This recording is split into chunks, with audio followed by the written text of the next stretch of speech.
Hello, my name is Paulette Tate, and I am a member of Global Mind Ed. I am on their board of directors, also the president of the board of directors for the Colorado Hispanic Chamber of Commerce.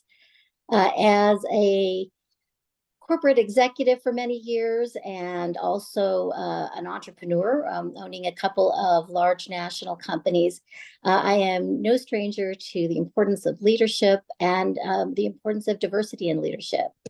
So today it is my pleasure to welcome all of you to our Hispanic Heritage Month, Get Comfortable Being Uncomfortable series. Today's session is Latino Leaders Breaking Boundaries and Barriers, Fuerza y Fortaleza. For those of you unfamiliar with our work, Global Mind Ed is an inclusive success network dedicated to creating a capable, diverse talent pipeline to get young, diverse leaders to economic mobility and leadership. We do this by connecting students at our virtual and live events to role models, mentors, internships, and ultimately to jobs. We work with HBCUs, Hispanic serving institutions, tribal colleges, and state colleges with diverse students to support the emerging leaders that our world truly needs across all industries. And now I have the pleasure of introducing our panel leader, Elizabeth Suárez. Elizabeth has graciously agreed to step in for Dr. Ryan Ross, who regularly leads these monthly sessions. Fortunately, he's out ill today, but Liz, thank you so much for leading our group today. Liz is an outstanding Hispanic leader, and she will tell you a little bit about herself. Welcome, Liz. Hi, thank you. Thank you, Paulette. It is an honor to be here, and I hope that Dr. Ross is feeling better. What I want to do is we will go around and introduce ourselves. So let me start with myself, and then I will give the floor to Crystal Trujillo. Ladies first, gentlemen. So let's go ahead and get started. I am the CEO and founder of a boutique consulting firm called Avanza Business Group, and we have a two-prong approach of the clients we serve. The first prong is that we work with C-suites and board of directors on strategies overall, on growth, and also retention of their talent. The second prong is that we realize we can't just look at the top. We also need to develop the middle side. So we are focused on providing leadership development for middle management Latinos in order to make sure that there's more representation at the different decision-making tables. I come from Cuban parents who lived under communism. I was raised in Puerto Rico, La Isla del Encanto, and I have spent 2 decades of my career in corporate America, going up the management ranks, and felt while I was there, I started in the late 80s, and then I concluded in the 2000s. And while I was there for those 2 decades, I always said that I lived the me, myself, and I syndrome. I was the only Latina. I was the only person with an accent. I was the only person that identified myself differently when it came to networking. I brought a lot of my Latino, specifically Puerto Rican culture to the networking. And back then, there was not that much representation, so it's a little bit difficult. So then I realized that I learned a lot through those 2 decades and decided to start this boutique consulting firm in order to make sure that there's stronger representation, not in the middle, but also at the top. So with that, let me ask my colleague, Crystal Trujillo, to introduce herself. Hi, everybody. It's actually Christina Trujillo, if that's okay, Liz. Yeah, sorry. And it's Elizabeth, not Liz. So here we are. We already have both names. Hi, everybody. Christina Trujillo and I'm here in Denver, Colorado, working from my home. I am originally from Colorado and 5th generation proud Chicana. I went to school at Arizona State University, where I have a major in major in finance and a minor in Spanish literature. I started my career in the financial services sector as an internal auditor, where I audited both financial and the IT environment. I've now been with Sony for over 16 years, where I was hired in an audit role, but about 10 years ago, I transitioned into ethics, compliance, and privacy. And just recently, I was named Sony Electronics Privacy Officer. I have a certified information privacy professional certification. I've also been a certified information systems auditor and a certified internal auditor. I do a lot of volunteer work on the side. So I've volunteered with Junior Achievement, with Reading Partners, and I'm also on the board of Global Minded. So I wanted to say a thank you for Global Minded for asking me to participate on this panel. I'm very honored given my esteemed other panel members. So thank you. Thank you. So let's go ahead and ask Dr. Jose Morey to introduce himself. Hey everybody, nice to meet you. Thank you very much for the opportunity to be here. Mi nombre es Jose Morey. I'm originally from Caguas, Puerto Rico. My father's Dominican, mom's Puerto Riqueña. I grew up on the island until I was about 8 years old, then moved to the States. My background professionally is I'm a physician by formal training. After medicine, I studied artificial intelligence. I worked as Associate Chief Health Officer for IBM Watson Health, and then I was an artificial intelligence advisor to NASA's iTech program and to the White House Office of Science and Technology Policy and to the United Nations World Food Program. I'm CEO of Ad Astra Media. Ad Astra Media is a social impact media studio creating content across all platforms, TV, film, gaming, books, and comics to inspire kids from underserved communities to go into science and technology. We believe that if kids can see it, they can be it. So we want to create content that's going to inspire them to dream about the things that they can be in the future and get them to follow those dreams. Awesome. So you were doing AI before AI became the thing. So yeah, before it became really popular with everybody. yeah, great. So last but not least, let's go ahead and ask Diego Mariscal to please introduce yourself. Hello everyone. Really excited to be here. What an interesting panel and what an interesting background everybody has. Really excited and honored to be here as well. So my name is Diego Mariscal. I am Mexican American. I actually was born in the States by accident. My parents, who are both Mexicans, were shopping, and I was born 6 months and a half into my mom's pregnancy. So pretty tiny baby, and I would say very fortunate accident, although my parents didn't see it as a fortunate accident at the time. My mom jokes and says that that's how my dad lost all his hair. They didn't know how they were going to pay for all the bills. So I am following on my dad's footsteps. Anyway, really excited to be here. So I work on supporting founders with disabilities, and I've been an entrepreneur all my life. I had the fortune of growing up in Monterrey, Mexico, which, if you know anything about Mexican geography, that is sort of the Silicon Valley of Mexico. Mm-hmm. A lot of businesses were started there. And so I got the opportunity to see firsthand the power that entrepreneurs have to create social change. And so now I'm working on how do we replicate that sort of revolution in the disability community specifically, and especially given the fact that folks with disabilities are twice as likely to be underemployed and have a really high poverty and unemployment rate. So entrepreneurship can often be a pathway for sustainable employment. In terms of kind of other professional endeavors, I also sit on the board, was recently appointed to the SEC Small Business Committee Capital Formation Committee. So really excited to look at entrepreneurship, disability, and diversity from an intersectional standpoint. And so really excited to be a part of this conversation and to really celebrate and embrace what it means to be an entrepreneur, a Latino, and also disabled, right? So hopefully I can bring that perspective to the table. Wow, great, fascinating. So great panelists on this panel.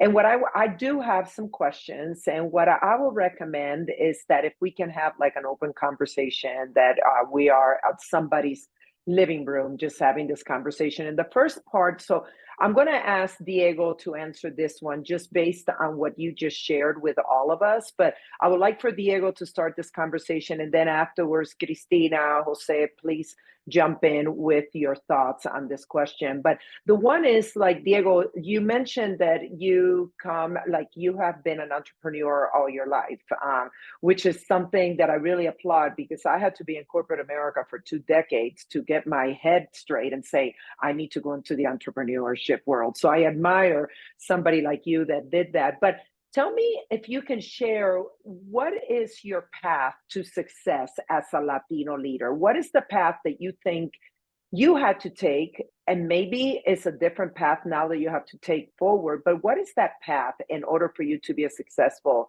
Latino leader? Yeah, that's a good question. So, I mean, I think as Latinos, we're very close with our families. Not everybody, but I think from a cultural standpoint, we value that. And what is interesting is my dad is a consultant. He supports small and local businesses in Monterrey, Mexico. Also an entrepreneur, started his own company. And I always thought I'm gonna do everything but what my dad does. And now it turns out our works are actually very, very similar. But I always thought I would do something completely different. And, lo and behold, we're working in a very similar space. And so I share that because I think that what is unique about my Latin journey has been this idea of being rooted in community and being rooted in family, and also being rooted in other leaders, and not being, I think the difference I would say between Latino culture, or what the Latino culture brings out of me that is unique, is this idea of really wanting to connect with people. Especially living in DC, I think there's a lot of pressure to network and to meet the next connection, or the next person that's going to help you, rise to the top. And I think what I've been able to do, thanks to my Latin background, is really forge deep connections with people that are rooted in getting to know them at a deep level. And then, hopefully they can be supportive of our work, but it doesn't start that way. And that's what that would be my advice to folks that are looking to advance, really leaning into that community first mindset that oftentimes the Latino culture can bring. Excellent point. Anything you want to add, Cristina and Jose? Yeah, I would second that, what Diego said about family and the community, and really, lifting each other up. I was blessed to have a father who really prioritized family, hard work, and education. And he really, instilled that belief in my sister and I. So we went through, and we knew that it's going to take a lot of hard work to get where we wanted to be. Nothing is going to be given to us. And luckily, I liked school. I like to read. I've always been a little bookish and kind of introverted, but that was the easy part, was school. I think the harder part was really believing in myself at times. But that's something I think a lot of minorities experience. But all the things I've achieved, I went to college on a full scholarship. I was able to get an inroads internship. So I've had a lot of the educational successes, even professional successes. I got my dream job right out of college and started working for large banks up until I worked for Sony. So, but one of the biggest things that my father, as a social worker, he always told us is, give back to the community. So I've always found room to volunteer, no matter how busy I am, whether it be outside of work or even within my own organization. I help lead one of our women's employee resource groups. And I'm an active member on some of our other employee resource groups. So that's always been a part of me, is you give back to the community, you lift each other up. And that's really what your path to success is, to not only help your community, but family and those around you. Great point. Jose, do you want to add anything?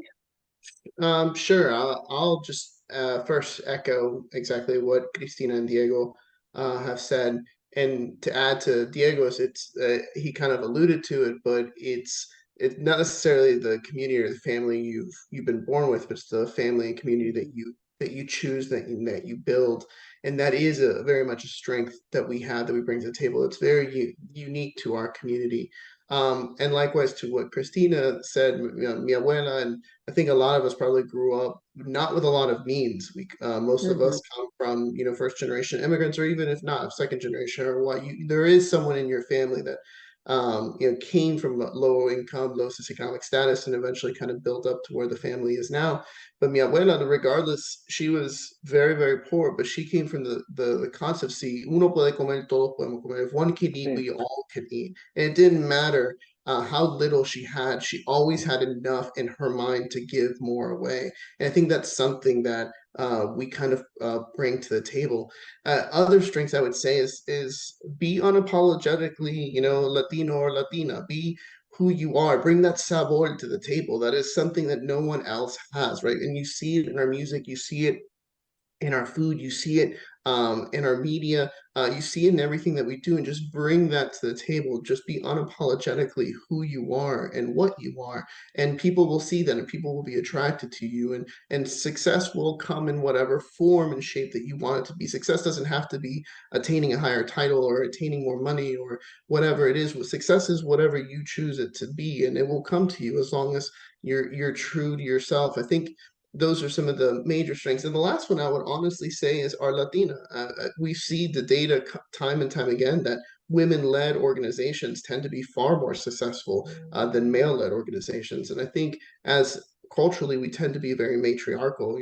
My abuela, my mom, they tend to be the centers of the family and the centers of our community. And I think the fact that we have very powerful perspectives in that, and very strong women leading the family units, the community units. Same thing for businesses. I think if we lean on that, you'll see that industries tend to be more successful. Great points. I think all of my three colleagues here hit the nail right on the head. I mean, it all comes down to community, familia, depends on who we call familia and who we call community, and also those connections. And I appreciate, Jose, what you mentioned about the matriarchy, because with me, it was also mi abuela y mi mamá. And even though neither one of them are here with me, I still to this day, like I talk to them, like give me direction on how to do this. And one more thing that I will add from all this list of wonderful things my colleagues here basically shared is the aspect of being curious and actually using your voice. Many times Latinos, I see it with the Latinos I work in corporate America. They're like, ay, pero trabajé mucho y ya. Oh, I worked a lot, so that's good. No, it's not. I mean, yes, you work hard, but at the same time, you need to voice your opinion. People need to hear you, and you need to be curious about other people and what they're working on, so you can also mold whatever you need to mold and be seen as an influencer. I appreciate, Jose, what you mentioned, the aspect of when I went through, it was all about, oh, keep on going up the corporate ladder. Now it's more substantial. It's like, no, be an influencer. Actually, be an expert where people look up to you no matter what your title is. So that I think that was a great discussion. Like with everything, there's also always good, and then there are the challenges. And what I want to do is start with Cristina, the aspect of what are the greatest barriers you experience and you have overcome and continue to overcome as a Latina leader, especially you're in corporate America, you're in Sony. Wow. I applaud you that you're still there. I don't know if I can still be in corporate That's America. over 30 years. I can't even believe I've been with corporate America. Okay, I have to take you out for a drink in order to celebrate that. Good for you, Cristina. So, what are the greatest barriers you have had to deal with? Yeah, I was on a panel last week within my company because we're celebrating Hispanic heritage, and the panel was about the power of belonging. So as I was preparing for this panel, I realized a lot of those same themes around my sense of belonging kind of really apply to the barriers that I experienced. I alluded to that I was bookish and kind of introverted growing up. But a lot of that stemmed from when we moved from Pueblo, Colorado, which is in southern Colorado, to Mesa, Arizona, which when we moved there, I was in junior high. We moved to an area that was being developed and it was predominantly white. So when I got there, my teachers and my fellow students, they didn't know how to pronounce my last name. They made fun of me. They said I had an accent. I mean, from Colorado. How do I have an accent from Colorado? So it really impacted me that I always felt different. But then on the same token, I always felt like I was on the defense, that I had to prove that I was worthy of success. So it seemed like I was in that constant battle, and took a competitive posture, and I really became a bit socially isolated from my classmates. My self-confidence wasn't great because I always felt like I didn't deserve what I had. And then, a lot of people say it's a professional. I've manifested imposter syndrome, which is very common with other minorities too. We feel like we have to work extra hard and that maybe we question if we actually deserve what we have. And it's unfortunate that minorities do experience that because a lot of it stems from, racism, social stigmas, microaggressions. So I know I'm not alone, but I also find myself constantly wondering if a white male would be questioning the same journey that I've had if he were to have it. So that's another conversation, but Yeah. I found that on my path to success, it was so important for me to have empathy for other people's journeys and surround myself with like-minded professionals. There's so many people that can be your big champions, and if they have similar thoughts like that, and you can champion others as well. And at Sony, I'm lucky to have a manager that she's a minority, extremely intelligent woman as well. So she has been my biggest champion and an advocate. But I've also learned I need to advocate for myself. So, like you were mentioning before, have a voice your opinions, get involved in different, communities and such. And, we're not here because we met a quota or some affirmative action initiative. We're here because we belong, that we should be here. So we should celebrate our successes. But overall, barriers have been more on myself, my own internal feelings that I've had to overcome. What about you, gentlemen? Either one of you wants to chime in on this? I can go next, and I would echo a lot again of what Christina said. The fact that, at least from a media perspective, understanding the whole metaphor about tables, right? That you need, if you're not at the table, you're on the menu. That metaphor, and you have to learn when you need to get a seat at the table and get there, but you also need to learn when you have to decide to create your own table because there is no more room at the table. And then at the same time, you have to decide when it's time to actually flip the table and start over again. And that happens in at least in my industry in media specifically, because a lot of the gatekeepers don't come from our communities, at least the ones that tend to sit and make those decisions. And you see this in a lot of industries, right? And when, let's say, I'm presenting something to a higher executive at a major studio, I'm presenting something that comes from a very Latino background. It's kind of baked into the core of what that storyline is. And you're there and you're talking for like 30 minutes or an hour presentation. At the end, you get a couple of conversations. You're looking across this table and no one comes from your background. No one comes from your perspective. And then they get caught on some random minutia that you mentioned like for 2 seconds. And you're like, why are you focusing on what the abuela did in that one scene when that has really nothing to do with the grand scheme of what the core of the story was? And the reality is that there's still a majority gatekeepers that you will face in every industry. And then when you do make it, you do have this imposter syndrome kind of perspective because you're like, no one else looks like me. I'm the only one here that kind of looks like me. And at times that's very empowering. You're like, you're the one, right? You're the one that shattered the ceiling. But then eventually you start looking around and you're like, oh, I'm the only one that's here. And then you realize that there are systems in place that are problematic, and that we are all facing them. We all face the same things in different industries, and we're all pushing. But one thing to not forget is once we start creating new systems and we become the ones in power, it's important for us to not forget how the system was and make sure that we are continuing to pull up those behind us, not necessarily always just Latinos, but that every community that's underrepresented, we all share the same story, we all share the same struggles, and we want to make sure and ensure that everyone feels comfortable and welcomed in whatever we're doing. So I think those are some of my particular perspectives. Great point. Diego, what do you want to add? Oh my God, what can I say after such a thorough points? I'll just add with this story. So, and this happened to me yesterday. Yesterday, I was introducing myself to someone, and they literally said to me, "You do not look Mexican." I thought that Mexicans were all, all had an accent and were darker skin. And honestly, I feel insulted by that. I'm like, what do you think?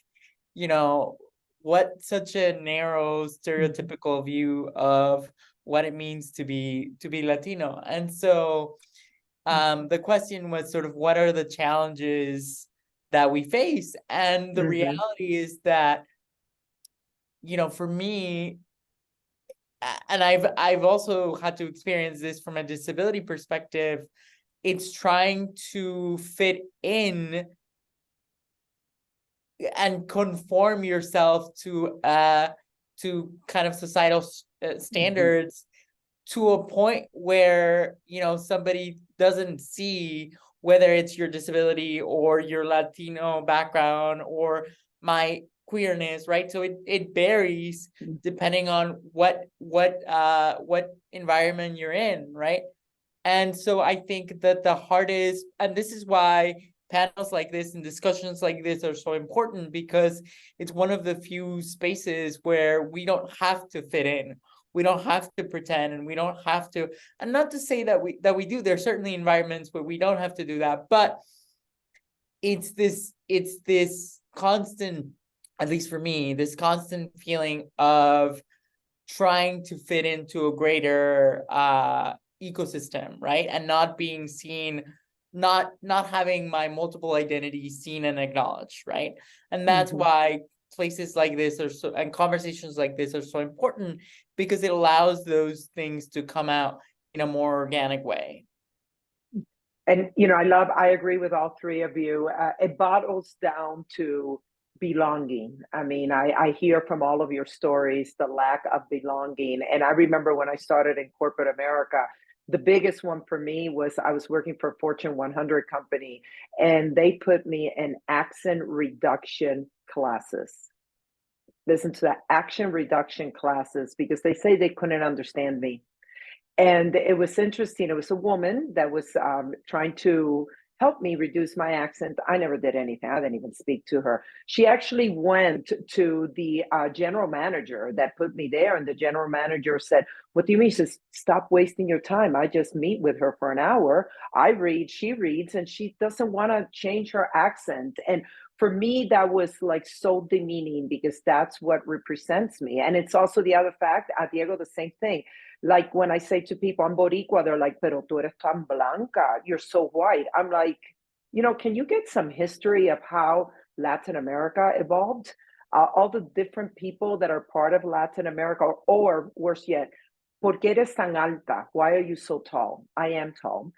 For being a woman. And it's interesting to see that. So that lack of belonging, that we're different, but at the same time, we want to belong, and we want to have equity and equality with everybody else that is at that decision-making table, like Jose mentioned. And it's not only the decision-making table, it's also the people that are at the decision-making table that may know about you, that can talk about you and represent you correctly. So that's another one that we as Latinos need to figure out how to network better in order to have those decision-making members, decision-making table members, be there, that they can allude about us and make reference to us. So That's great. Thank you for sharing that. The next thing I want to do now that we've talked about the positive and the successes and then the challenges we have dealt with, now what I would like to do is to focus on some nuggets of wisdom that we can share with these emerging leaders that have congregated here today to hear about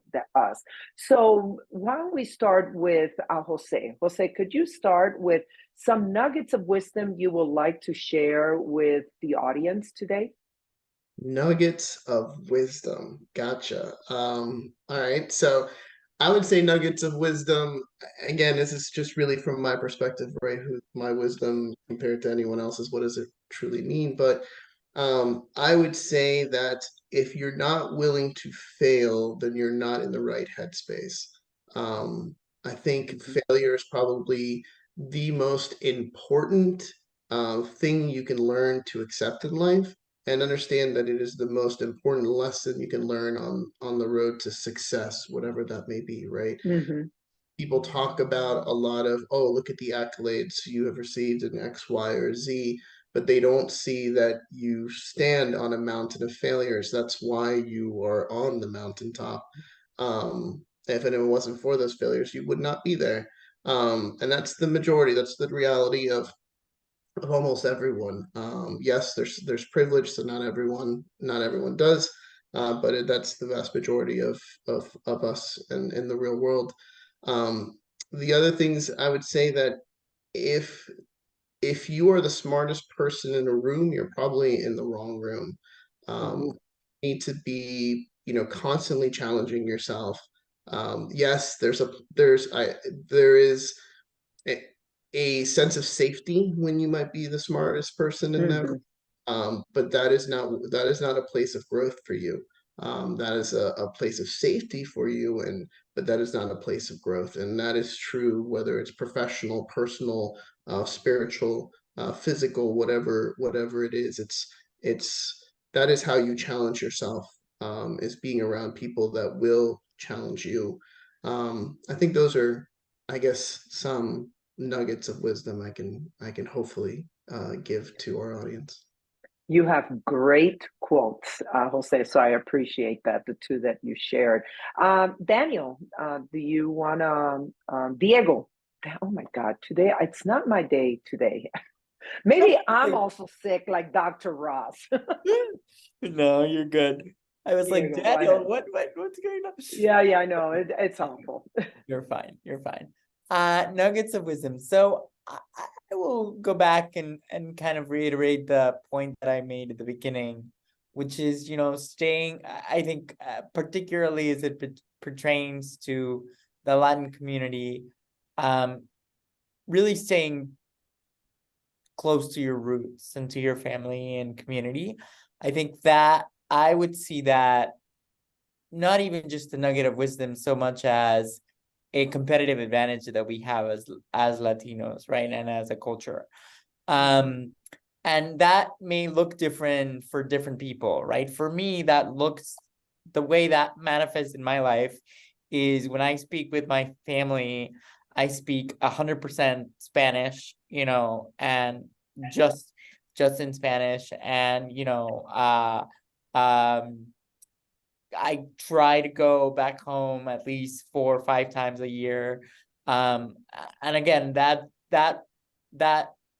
may look different in your life. You may manifest staying connected in your community differently. But for me, it's this constant reminder of we are more than just the next opportunity. We are more than just the next big job or the next promotion.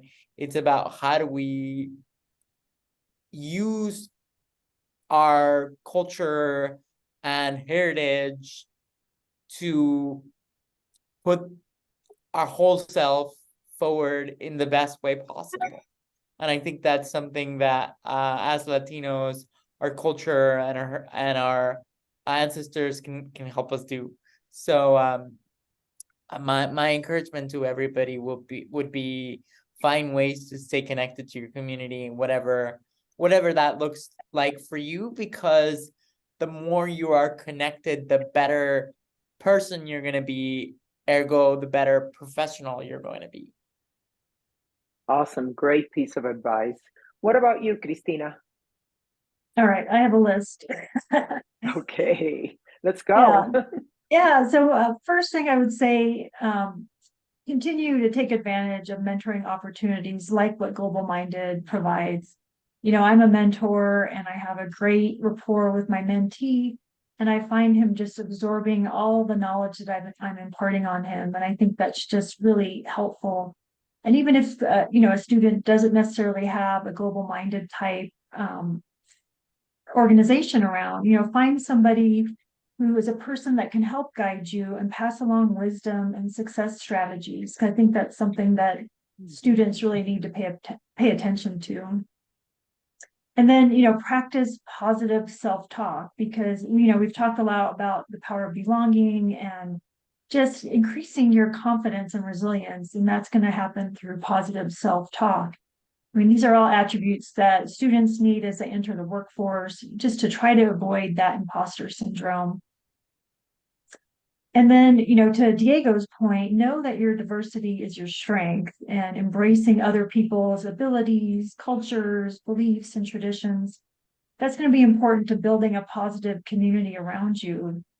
So, and be proud of your background. I mean, I'm so proud of what I am, and that's a lot of what my dad imparted on me, that we're, you know, we're Chicanos, and we're very proud of that and thankful that the work of the Latinos before us have done to break down those barriers, and what Latinos are continuing to do to break barriers. And then also be tenacious when advocating for yourself. You know, I said it before, but you are your biggest cheerleader. So don't question your successes, but applaud them. And then lastly, you know, be empathetic towards others. This is again a common theme that I mentioned, is that we don't all have the same support structure, and we don't all have the same self-confidence. So if you see somebody falling behind, especially if they're a person of color, you know, share your wisdom, your resources, and really empower them with that strength that you have. I love it. I love this entire list. I know Paulette could add a couple more nuggets of wisdom based on not only your amazing track record of being in corporate America and also entrepreneurship. So go ahead, Paulette. What would you like to add? Thank you, Elizabeth. I would say that opportunities are going to come your way. They will come your way your entire life. Raise your hand. Be ready to put yourself out there. If you don't, no one else will do it for you. Those opportunities, even if you're not completely comfortable doing it, even if it might seem a little bit scary, courage is not about not being afraid. Courage is about being afraid and doing it anyway. So don't be afraid to put yourself out there. Don't be afraid to raise your hand and say, I'll do it. That's a great one. I really like that. And I actually would like to add one more. And I would say request feedback. And many times it happens that we go and ask for feedback and we do a great job. And they're like, oh, no, life, you're doing great. And I always say, take it the next level and say, so if I'm doing so great, am I ready for that promotion? So when would that happen? In like 2 months?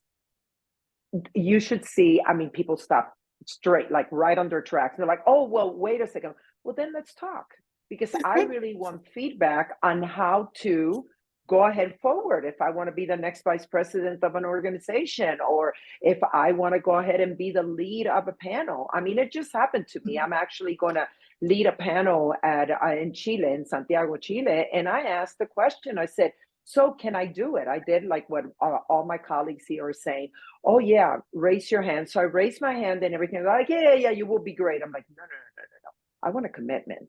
I kept on pushing and pushing and pushing. And then they were like, oh yeah, you should be able to do it. You are bilingual. Oh my God, you did not grow up in the lower 48. So I'm like, yeah. So then I asked, okay, what is the feedback you have for me? Because you were hesitant at the beginning. No, there was no hesitation. I said, no, there was.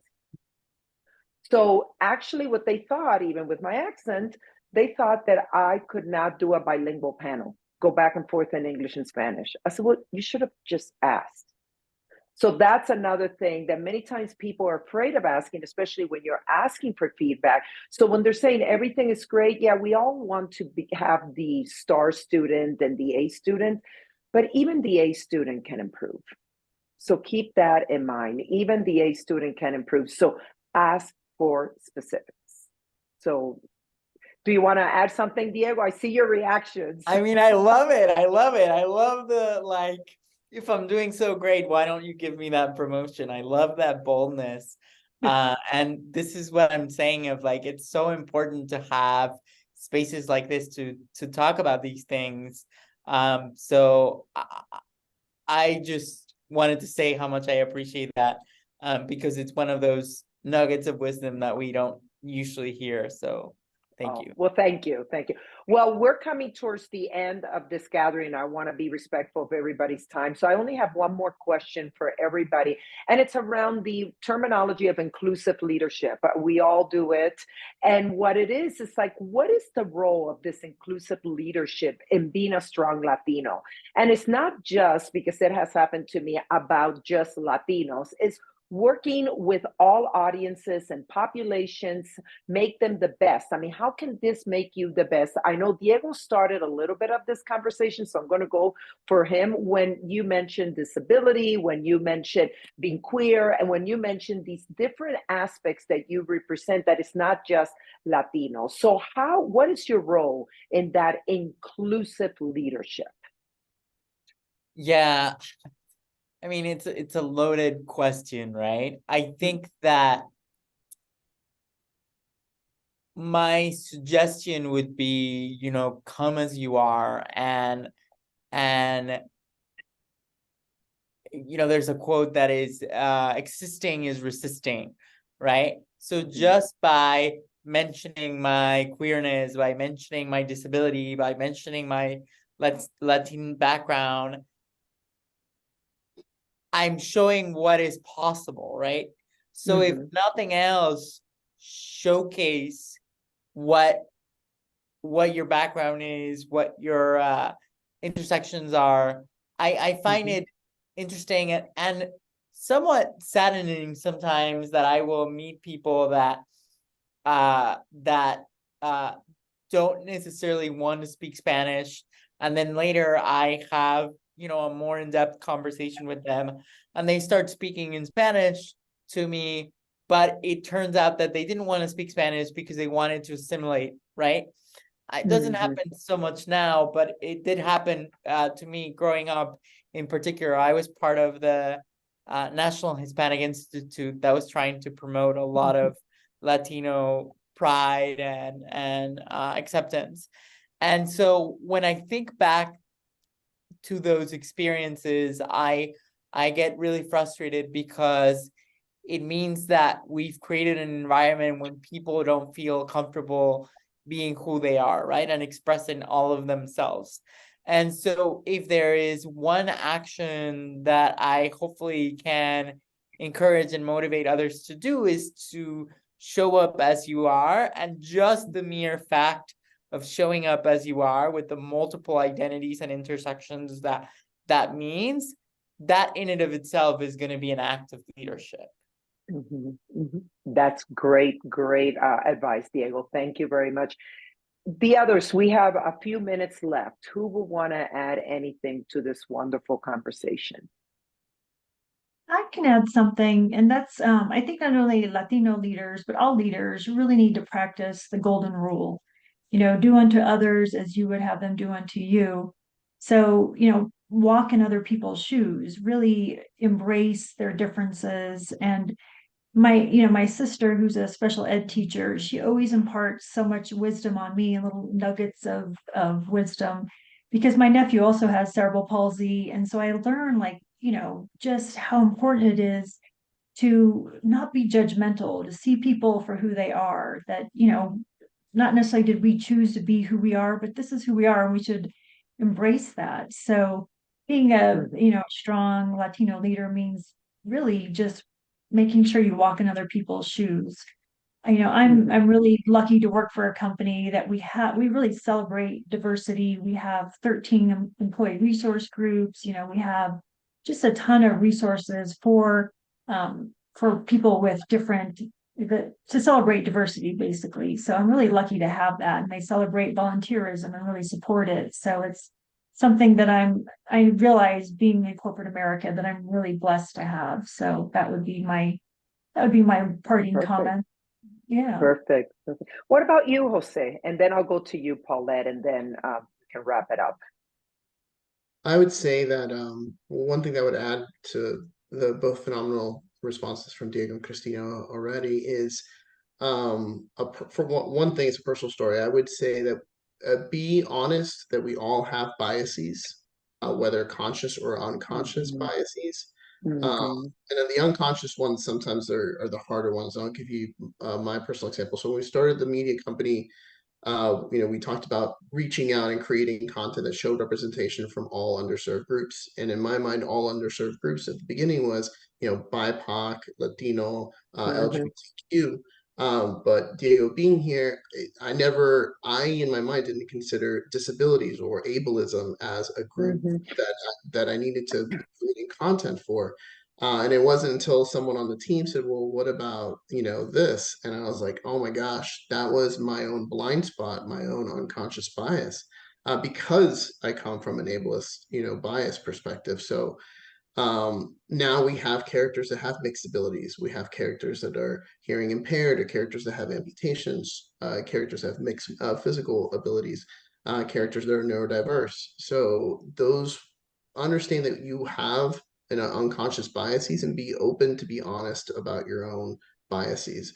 And then understand that at the end of the day, we're talking about industries and corporation, but all of these things, especially when you're working with and people that report to you, or you as a leader, at the end of the day, everything we do is about people. Everything we do is about people. We kind of started with it, right? And we're kind of full circle, community and family. Everything we do without people, your employees, the people that report to you, your peers, and even your bosses, they're people, and they all face these systems that they've been struggling with, that have caused a programming, and a lot of them, sometimes we're going through an age that people are starting to come out and understand, and kind of dismantle and break down these things that have kind of shaped them and shaped who they are. And you may not completely understand what someone else is going through, and that is okay. But you as a leader need to be a safe space for them to be who they are, to be themselves. That is your responsibility, to allow those that look up to you and those around you to feel safe around you, to know that you are a safe harbor, a safe haven for them to be who you are. We've had two employees that have come through our company. We're a small company that have gone through transitions. And that is, some of us didn't come from those communities. And, trying to work your way through these things, it's okay to ask questions, and it's more important to just be silent and listen. Because at the end of the day, you don't have to be perfect, but we're looking for progress over perfection, especially when you're trying to dismantle your own biases, dismantle the systems that have programmed you to see the world as you see it. Those were, I guess, two more things I would add. That's a great discussion. Thank you so much. I know we are 1 minute away from concluding this panel. So what I'm going to do is I want to thank everybody for joining us. And I want to thank the panelists, Jose, Cristina, and Diego, for your candor, for your openness, and for your willingness to share some vulnerable experiences that you have experienced. I want to thank Global Minded for the opportunity to do this, and I will send it over to Paulette so she can close up this wonderful discussion. Thank you, everybody. Buenas tardes. Thank you so much, Elizabeth, and thank you to all of our panelists, and thank you to our audience.